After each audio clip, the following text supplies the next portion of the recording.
Hello friends and well-wishers of RKS Apex. Once again welcome to our RKS YouTube channel.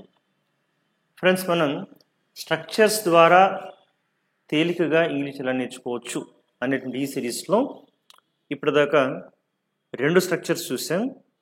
ఆ రెండింటికి కూడా మంచి response వచ్చింది, చాలా సంతోషం. అలాగే ఎక్కువ మంది స్ట్రక్చర్స్ మీద ఇంకా వీడియోస్ చేయండి అని మెసేజ్ పెడుతున్నారు, సంతోషం. కానీ ఈ స్ట్రక్చర్స్ని మీరు ఒకసారి నోట్ చేసి డైలీ లైఫ్లో వాడడానికి ప్రయత్నిస్తే కనుక ఆ భాష మన సొంతం అవుతుంది, ఇంకా మీరు చక్కగా ఎక్స్పెరిమెంట్ చేయొచ్చు అంతా కూడా. Clear friends? సో దీని మీద ఇవాళ ఇంకొక స్ట్రక్చర్ నేర్చుకుందాం. ఇది డిస్కస్ అనే స్ట్రక్చర్. క్లియర్? ఇది డిస్కస్ అనే వర్డ్ మనకు చిన్నప్పటి నుంచి తెలిసిన వర్డ్ అయినప్పటికీ కూడాను దీంతో ఎక్కువ మంది ఒక మిస్టేక్ చేస్తూ ఉంటారు. సో అది ఎలా చేయకుండా ఉండాలి, దాని కరెక్ట్ స్ట్రక్చర్ ఏంటి డిస్కస్ చేద్దాం. Clear friends? నైస్. దీనికన్నా ముందు ఒక చిన్న తెలుగు సెంటెన్స్ చూద్దాం. చూడండి, డిస్కస్తో ఎలాగన్నారు? మేము రోజు రాజకీయాల గురించి డిస్కస్ చేస్తాం. మేము రోజు రాజకీయాల గురించి డిస్కస్ చేస్తాము అని ఈ సెంటెన్స్ని మీరు ఇంగ్లీష్లో ట్రాన్స్లేట్ చేయండి. ఒకసారి మీ నోట్బుక్లో కానీ లేదా అట్లీస్ట్ మైండ్లో కానీ అనుకోండి. మేము రోజు రాజకీయాల గురించి డిస్కస్ చేస్తాం. చాలా చిన్న వర్డ్ కదా. మేము రోజు రాజకీయాల గురించి డిస్కస్ చేస్తాం. ఒక హాఫ్ వర్డ్ నేను చెప్పేస్తాను. We discuss. నెక్స్ట్ ఏంటి? మేము రోజు రాజకీయాల గురించి డిస్కస్ చేస్తాము. ఇలాంటి స్టేట్మెంట్స్ యాక్చువల్గా నేను నా క్లాస్ రూమ్లో కూడా ఎక్స్పెరిమెంట్ చేస్తుంటాము. ఎక్కువ మంది నాకు ఇచ్చే ఆన్సర్ ఇలా ఉంటుంది. We discuss about politics everyday. కదా, ఇది బాగానే ఉంది కదా. మేము రోజు రాజకీయాల గురించి డిస్కస్ చేస్తాం. కానీ మై డియర్ ఫ్రెండ్స్, ఇక్కడ డిస్కస్ తర్వాత అబౌట్ రాకూడదు. వి డిస్కస్ పాలిటిక్స్ ఎవ్రీడే అని చెప్పాల్సి ఉంటుంది. We discuss politics everyday. ఈ డిస్కస్ తర్వాత అబౌట్ రాకూడదు. ఇక్కడ నేను ఒక ప్రశ్న అడగాల్సి ఉంటుంది. ఏమంటే, ఇక్కడ డిస్కస్ తర్వాత అబౌట్ రాకూడదు అన్నారు. ఇంతకుముందు మీకు ప్రీవియస్ స్ట్రక్చర్ బిజీ చెప్తున్నప్పుడు busy with something somebody, busy doing, అక్కడ ఏమి రాకూడదు అంటే ఇలాగా సార్ ఏం చెప్తున్నారంటే వీడియో చేసేటప్పుడు ఎక్కడ ఒక ప్రిపోజిషన్ రావాలి, ఎక్కడ రాకూడదు చెప్తున్నారు కదా. అది సార్కి స్టాండర్డ్ ఆఫ్ జడ్జిమెంట్ ఏంటి, ఆయనకి ఎలా తెలుస్తుంది అంటే ఫ్రెండ్స్, నాకైనా మీకైనా స్టాండర్డ్ ఆఫ్ జడ్జిమెంట్ ఎవరంటే డిక్షనరీ. సో డిక్షనరీ అనేది సరిగ్గా మనం చూడడం అలవాటు చేసుకుంటే మన డౌట్స్ అన్నీ క్లారిఫై అయిపోతుంటాయి. క్లియర్? నిజానికి డిక్షనరీ ఎలా చూడాలి అనేది కూడా ఒక మంచి కాన్సెప్ట్. ఓకే, రాబోయే ఒక 1 వీక్లో దాని మీద కూడా ఒక వీడియో చేసి ప్రయత్నం చేస్తాను. అందులో ఏంటంటే కనుక డిక్షనరీ ఎలా చూడాలి, దాని నుంచి ఎలా నేర్చుకోవచ్చు, చాలా బాగుంటుంది. అది చూద్దాం ఫ్యూచర్లో. సరే, ప్రస్తుతానికి ఈరోజు డిక్షనరీ నుంచి ఈ వర్డ్ ఎలా చూడాలో చూడండి ఒకసారి. Oxford advance learners dictionary. చాలామంది డిక్షనరీ ఆ మీనింగ్ చూసి పెట్టేస్తారు. అలా కాదు, ఇంకొంచెం ముందుకు వెళ్ళాల్సి ఉంటుంది.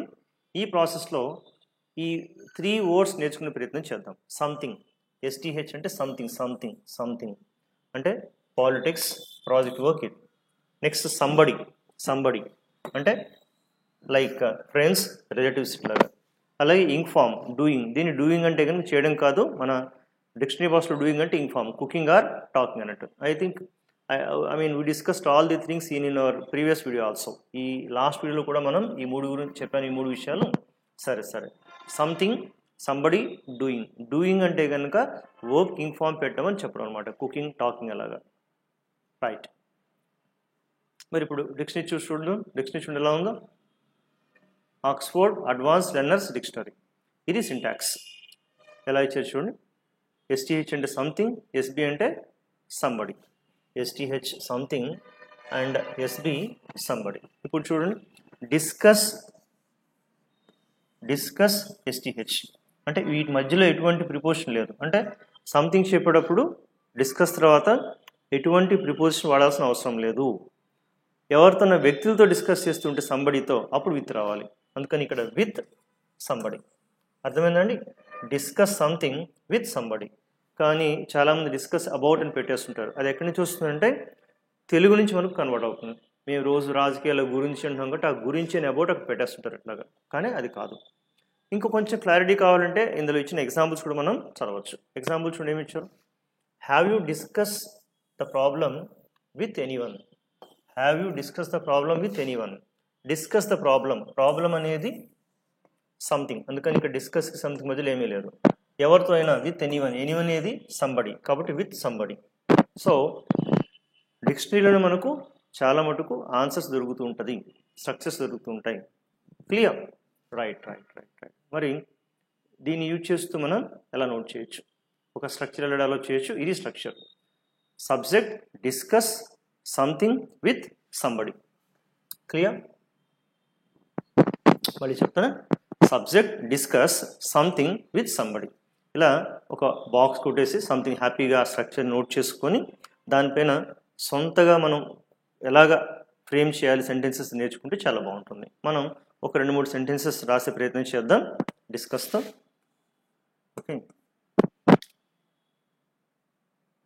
ఆమె ప్రతిదీ కూడా తన పేరెంట్స్తో, తల్లిదండ్రులతో డిస్కస్ చేస్తుంది ఆమె. దాన్ని నేను చెప్పచ్చు సబ్జెక్ట్ షీ. ఎప్పుడు డిస్కస్ చేస్తుంది కాబట్టి simple present discusses.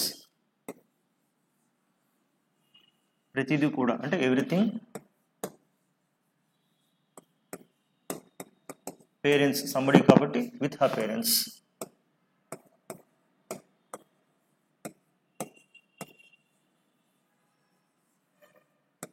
So she discusses everything with her parents. She discusses everything with her parents. ఆయన మా మేనేజర్ ఉన్నారు కదా, ఆయన ఎప్పుడు ఏ విషయాన్ని ఎవరితో డిస్కస్ చేయరు. అంటే ఉదాహరణకు చెప్తున్నాను అన్న. ఫైన్. దీన్ని చెప్పొచ్చు or manager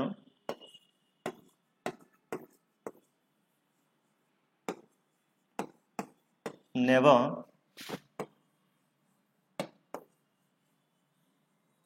discusses anything with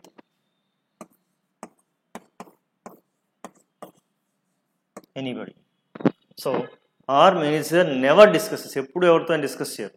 anything అనేది సంథింగ్ అవుతుంది, విత్ ఎనీబడి సంబడి అవుతుంది అక్కడ.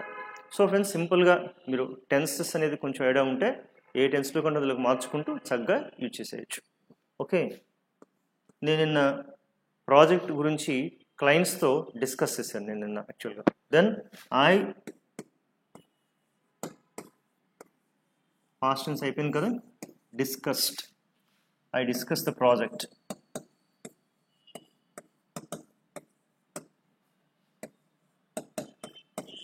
with the clients.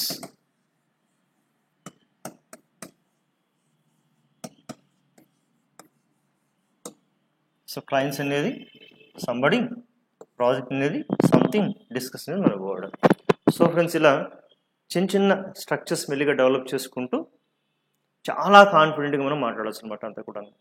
ఇక్కడ వొకాబులరీ తెలియకపోవడం ప్రాబ్లం కాదు, ఆ తెలిసిన వొకాబులరీని ఎలా వాడాలి అనే దగ్గర మనం ఇబ్బంది పడుతుంటాం.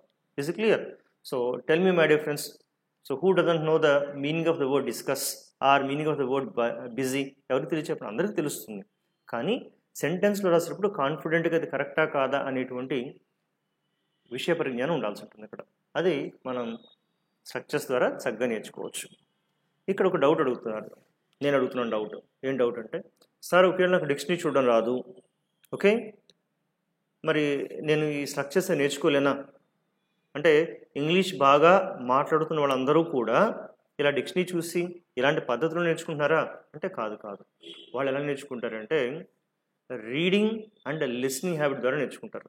Okay, those who speak without any touch with the grammar or these elements, they're able to speak well because of their abundant reading and listening. ఎక్కువ వినటం ద్వారా, ఎక్కువ చదవడం ద్వారా నేర్చుకుంటారు. అప్పుడు మళ్ళీ డౌట్ వస్తుంది, సార్ ఒకవేళ నాకు చదివే అలవాటే ఉంది, ఎలా తెలుస్తుంది అంటే ఒకసారి న్యూస్ పేపర్స్ కూడా గమనించండి. ఒకటి రెండు చూద్దామా హెడ్డింగ్స్ మనం? చూడండి ఒకసారి. CM discusses states development with PM. చూడండి, సీఎం డిస్కసెస్ స్టేట్స్ డెవలప్మెంట్. ఇది డెవలప్మెంట్ అనే వెరైటీగా డెవలప్మెంట్, మనకు డెవలప్మెంట్ అలవాటు, it's okay. So CM discusses states development with PM. ఇప్పుడు ఇది ఈ స్ట్రక్చర్ చూసుకోండి మీరు ఒకసారి. సీఎం అనేది సబ్జెక్ట్ కదా, వర్డ్ ఏంటి? డిస్కస్. యాజ్ టీజ్గా ఉంది, వెరీ గుడ్. అంటే నేను ఎక్స్పెక్టెడ్ డిస్కస్. స్టేజ్ డెవలప్మెంట్ అనేది సంథింగ్, మధ్యలో విత్. ద పిఎం అనేది సంబడి. అంటే ఇందాక మనం చెప్పుకున్న స్ట్రక్చర్ వచ్చేసింది కదా. So subject discuss something with somebody. అలా న్యూస్ పేపర్స్ని కీన్గా గమనించినా సరే ఆ స్ట్రక్చర్ ఏదైనా పట్టేయచ్చు. ఇలాంటి అలవాటు ఎవరంటే అటువంటి స్టేట్మెంట్స్ని 1, 2, 3 చూసే కొంది పర్మనెంట్ అయిపోతుంది. ఇంకో డైలాగ్ చూడండి, ఇక్కడ ఏమైంది, producers discuss film industry issues with PK. Okay, I repeat, producers discuss film industry issues with PK. ఇక్కడ పవన్ కళ్యాణ్ పీకే అంటే, ఇక్కడ డిస్కస్ అనే వర్డ్ ఓకే యాజ్ మనకు పోగుంది. ఫిల్మ్ ఇండస్ట్రీ ఇష్యూస్ అదేమవుతుంది, సంథింగ్ విత్ సంబడి పీకే. చూడండి, ఇలాగా మనం హెడ్లైన్స్ చూసి కొంత డేటా చదివి అలా కూడా డెవలప్ చేసుకోవచ్చు. So hope you have understood the very purpose of these structures. మీకు అర్థమైంది అనుకుంటా కదా ఫ్రెండ్స్. మరొక చక్కటి స్ట్రక్చర్తో మనం వచ్చే వీడియో మళ్ళీ కలుద్దాం. Till then, bye, have a nice day. So this is from RKS Apex Institute of English.